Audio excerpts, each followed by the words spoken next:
আজকে বেলের আবেদন করেছিলাম, কোর্ট বেল মঞ্জুর করেছে। আর সব থেকে ইম্পর্টেন্ট, এই মামলায় ডিফ্যাক্টো কমপ্লেনেন্টও তার ভুল বুঝতে পেরেছে এবং তারা কোর্টে অ্যাপিয়ার করে এফিডেভিট দিয়ে বলেছে যে তাদের জামিন হলে আপত্তি নেই। সেই হিসাবে মায়ের চক্ষুদান করে গ্রেফতার হওয়া আমির চাঁদ শেখের 4 দিনের জেল হেফাজতের পর আজ অবশেষে জামিন হলো। বেলা 2টা নাগাদ নদিয়া জেলা আদালতের ভার্চুয়াল শুনানি শুরু হয়। আদালত সূত্রে খবর, অভিযোগকারী রশিদ শেখ আদালতে জানান, ভুল বোঝাবুঝির কারণেই প্রতিবেশীদের সাথে আমির চাঁদের এই সমস্যার সৃষ্টি হয়েছিল।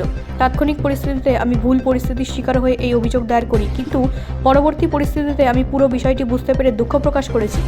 আর আমির শেখের যদি জামিন হয় আমার তাতে কোনো আপত্তি নেই এবং সরকার পক্ষের উপযুক্ত জামিনের বিরোধিতা না করার কারণে 2000 টাকা করে রেজিস্টার বন্ডে আমির চাঁদ শেখ সহ তার পরিবারের মোট 5 সদস্যের জামিন মঞ্জুর করেন নদিয়া জেলা আদালতের জুডিশিয়াল ম্যাজিস্ট্রেট পঞ্চম।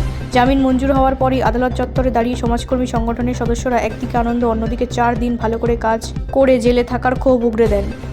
আজকে বেলের আবেদন করেছিলাম, কোর্ট বেল মঞ্জুর করেছে। আর সব থেকে ইম্পর্টেন্ট, এই মামলায় ডিফ্যাক্টো কমপ্লেনেন্টও তার ভুল বুঝতে পেরেছে এবং তারা কোর্টে অ্যাপিয়ার করে এফিডেভিট দিয়ে বলেছে যে তাদের জামিন হলে আপত্তি নেই। সেই হিসাবে আদালত দুই পক্ষের শুনে বেল মঞ্জুর করেছে।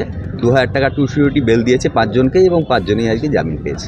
5 জনেরই কি 2000 টাকা ব্যক্তিগত? হ্যাঁ, ব্যক্তিগত বন্যা, রেজিস্টার সিউরিটি। কোন বিচারক ছিলেন আজকে? আজকে জেএম 5th কোর্ট চার্জেস নামে কাকলি অধিকারী। আর কোন শর্ত দিয়েছে আদালত? না, আর কোনো শর্ত নেই। নেক্সট ডেটে পজিটিভলি কোর্টে হাজির থাকবে, এর বাইরে কোনো শর্ত নেই। পরবর্তী দিন কবে পড়েছে? 26/5।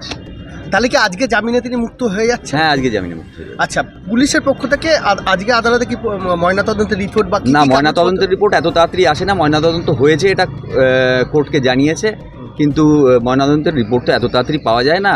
ওরা আর যা যা ডকুমেন্টে ওর মায়ের রিলেটেড, যে মা ওই 24 সালে কনসেন্ট দিয়েছিল, সেই পেপারগুলো সবই দেখলাম পাঠিয়েছে এবং সেইগুলো দেখেই কোর্ট, মানে সেগুলো পুলিশে পাঠিয়ে, সেগুলো পুলিশ সিডির সঙ্গে পাঠিয়েছে এবং সেগুলো দেখে সরকারি উকিলবাবু তাই বললেন যে এগুলো সবই সিডির মধ্যে আছে এবং সেইগুলো দেখেই দুই পক্ষের শুনে কোর্ট জামিন মঞ্জুর করেছে।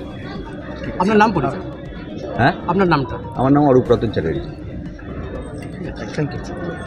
ব্যুরো রিপোর্ট, রাষ্ট্রীয় প্রসার বাংলা।